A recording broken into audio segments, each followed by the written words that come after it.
Tonight on Connecticut's news station, a scary story unfolding today when a thief steals a car with a 3-year-old in the back seat.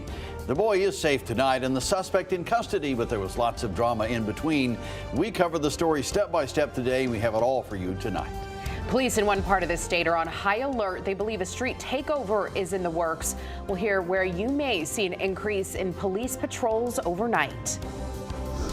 As UConn men's basketball gets set to face Illinois in the Elite Eight, we're going to focus in on one player on the Huskies who Dan Hurley calls one of the most impactful players in the country. That's next.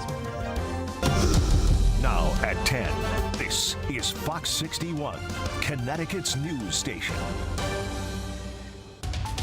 And we'll get to those top stories in just a moment, but tonight we want to begin with your Easter weekend forecast. Thanks for joining us for the Fox 61 News at 10. I'm Brent Harden. And I'm Sarah Sanchez. We're tracking the chance for some showers before Easter egg hunts kick off this weekend.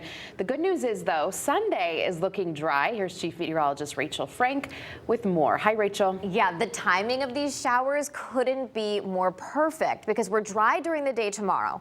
We're dry during the day on Sunday, but in between we have a few showers. So it's better to get them out of the way at night, right? Meantime, it is windy out there. We have gusts anywhere between 16 to 37 miles an hour, winds coming out of the northwest. Those winds will slowly diminish overnight. But look what happens as we head into the day tomorrow. They bounce right back up again. So it will remain breezy into tomorrow. Temperatures are in the 30s to right around 40 degrees. We're looking at overnight lows in the 30s as we head towards daybreak. And tomorrow looks like a nice, bright, sunny day. We'll begin in the 30s, 8 a.m. with mostly sunny skies. Winds out of the northwest at 10 to 20 miles an hour.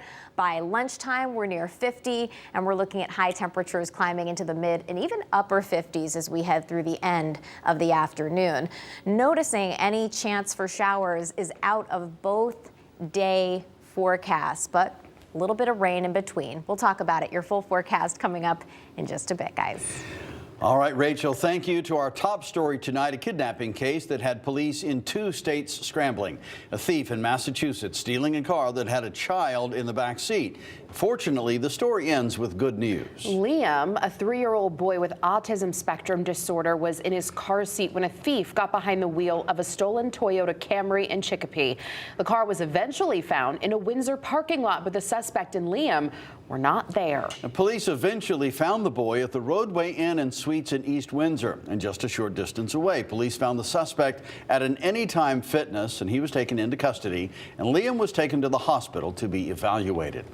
Connecticut's news station was on this story as soon as the Amber Alert was issued this morning and for the rest of the ordeal. Fox 61's Brooke Griffin begins our team coverage tonight from Windsor with the dramatic details on how officers and some Good Samaritans got Liam to safety. Police tell us little 3-year-old Liam Pagan was found safe here at the Roadway Inn in Windsor this morning. This happening just minutes after an Amber Alert was issued in Massachusetts. State police say at 8:50 a.m. the suspect stole a red Toyota Camry parked on a street in Chicopee, with Liam Pagan still sitting in the back seat. Only 15 minutes later, driving through the Roadway Inn parking lot where he let that 3-year-old go. Somebody come and drop off in the parking lot. Dressed in his green dinosaur printed t-shirt, Liam was wandering through the hotel's back lot when a Good Samaritan noticed something wasn't quite right. There's a little kid puddle jumping, all alone. I looked around, there's no adults, nobody with him. I'm trying to talk to him, and he was afraid of me at first. David Charbonneau says he walks there every morning, never expecting something like this. It was just good that fortunate that I was walking my dog at the right time. That what I mean? Because when I went out, he wasn't there. When I walked around the building, he was there. So it was within that 10-minute window they were able to find him. He convinced Liam to come with him to the hotel lobby. At this point, nobody knew who Liam was or where he came from. And I grabbed the kids and told the guy that I'm going to keep inside my office. I went to my office with the kids, and then I called a police officer. The hotel manager saying police arrived within minutes, telling them the shocking news that Liam had been kidnapped. These helpful hotel residents saying they're glad this didn't end much worse, but instead with a seemingly happy, healthy, and physically unharmed little boy. That's awesome. That's spectacular. I mean, that's, the outcome we want is is a solution, whether it's a, whether it's a parent that needs help, or whether it's a criminal that, you know what I mean, either way. This leads us to the second part of this terrifying morning. Once Liam was dropped off, the suspect then drove to a nearby gas station, eventually dumping the car in another location and trying to run away. In Windsor, Brooke Griffin, Fox 61, Connecticut's news station. The story picks up less than 5 miles away from the hotel at a shopping center in Windsor, where that suspect was tackled to the ground and eventually taken into custody. Fox 61's Matt Caron continues our team coverage with the details on the litany of charges that Massachusetts man is now facing. Well, that suspect was identified as 52-year-old Vadim Vorobyev of Springfield, Massachusetts. He abandoned that stolen vehicle in the Target parking lot, which is across the shopping plaza from where we are. Then he got out and he went inside several of these businesses, including the Anytime Fitness, before finally being arrested inside the Dollar Tree. I was just, at my register, checking people out, getting their Easter stuff. A normal Friday at the Dollar Tree in the Kennedy Marketplace Plaza in Windsor, until it wasn't. It started out with 4 cars and then there was like up to 20. I think I saw the FBI pull up as well. Local, state, and federal law enforcement converged on the plaza in search of the suspect who carjacked this Camry with the 3-year-old boy with autism in the back. And that hits home for me too, because autism runs in my family and I have 2 children myself, so that would absolutely floor me. And as a mother, that's really concerning, that somebody has the capability to just not care. And if that was my kid, and I'm gonna need to get arrested too, because man, I'm going to jail. I would have whooped that person's so bad. Police found their man in aisle 4. Genevieve Diggs saw it all from her register. He was kind of acting sketchy. He was in the back kind of walking around. I've worked retail for over 10 years and I've honestly never seen anything like that before. As police put 52-year-old Vadim Vorobyev in handcuffs, he had a request for them to retrieve his coffee. They declined. He got arrested and then he said he wanted coffee. I'm glad they caught him. I hope he gets locked up for a long time. Police spent the afternoon scouring the plaza for evidence and surveillance video surrounding the stolen sedan outside Target. Luckily, 3-year-old Liam David Pagan is safe. That's the most important thing. After his arrest, Vorobyev was taken to the Connecticut State Police Barracks in Hartford, where he was booked on multiple felony charges, including kidnapping, child endangerment, and being a fugitive from justice. He's also charged with several other felonies out of Massachusetts. He's going to be in court on Monday for arraignment. He's being held on a $2 million bond. Reporting in Windsor, Matt Caron, Fox 61, Connecticut's news station. Thank you, Matt and Brooke. A serious crash tonight in Farmington led to the closure of some area roads for several hours. Police tell us 3 vehicles were involved. It happened before 6 on Feynman Road near the on-ramp to Interstate 84. One driver was rushed to a hospital by Lifestar, the other 2 by ambulance. Feynman Road remains closed between Route 6 and the New Britain Town line while police investigate. North Haven police are warning the public to be careful tonight. They have reason to believe a street takeover is being planned. Police did not go into detail aside from saying it was planned for a southwestern Connecticut city. You're looking at other video from street takeovers that have happened in our state in the past. They're dangerous events where people drive recklessly in large groups, often with illegal vehicles.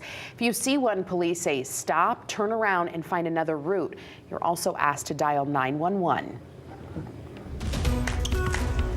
All year long, Dan Hurley has called Donovan Clingan one of the most impactful players in the country, and it's easy to see why when you watch him during this year's tournament. He has played so well, but what you don't see is the work he puts in off the court and the support system Donovan has around him, including his father, Bill, and grandmother, Debbie. Fox 61 Sports Director Jonah Karp is in Boston with more. All year long, Dan Hurley has called Donovan Clingan one of the most impactful players in the country. And if you watch the games, it's easy to see why. But what you don't see is the work Donovan puts in off the court and the support system he has around him, including his father, Bill, and grandmother, Debbie. What is it like watching your grandson play? Surreal.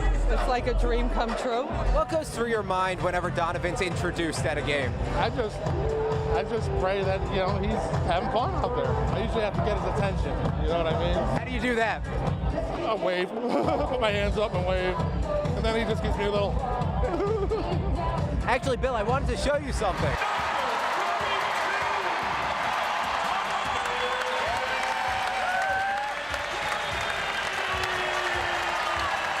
Last year he was on the team, but he wasn't the superstar. And now he's just everywhere. When I drive into Hartford, I see him on the billboards. I turn on the TV. Charles Barkley's talking about him. It just doesn't seem real.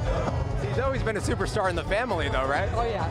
It's much different when the target's on your back. So, yeah, that's it. It's even more nerve-wracking. How old was Donovan when he passed you in height? 7th grade? No, about 4th grade, because I was 6 feet tall. Yeah, probably 4th grade. What was your reaction when that happened? It's strange. Can you explain what the work is like off the court for Donovan? For anybody playing for Hurley, it's all day, every day. It's very hard work. He's driven. He's driven to make his mother and family proud. That's what keeps him going. How proud does he make you? You don't want me to cry, do you? Very proud, very proud. Him and his sister both. What a ride the last 2 seasons for Donovan and his family. This week carries more meaning beyond the sport of basketball. 6 years ago, Donovan's mother, Stacy, passed away from cancer. That anniversary was on Wednesday. Donovan says her memory motivates him, and he tries to make her proud every day. In Boston, Jonah Karp, Fox 61, Connecticut's news station. Thank you, Jonah. Good luck to Donovan and the Huskies. And by the way, the UConn Huskies basketball team, not the only Connecticut university trying for a repeat. The defending national champion Quinnipiac Bobcats face the Wisconsin Badgers in Providence in the first round of their NCAA men's hockey tournament. And the Bobcats won tonight the final. Bobcats 3, Badgers 2 in overtime. Quinnipiac now faces #1 seed Boston College Sunday for a chance to advance to the Frozen Four.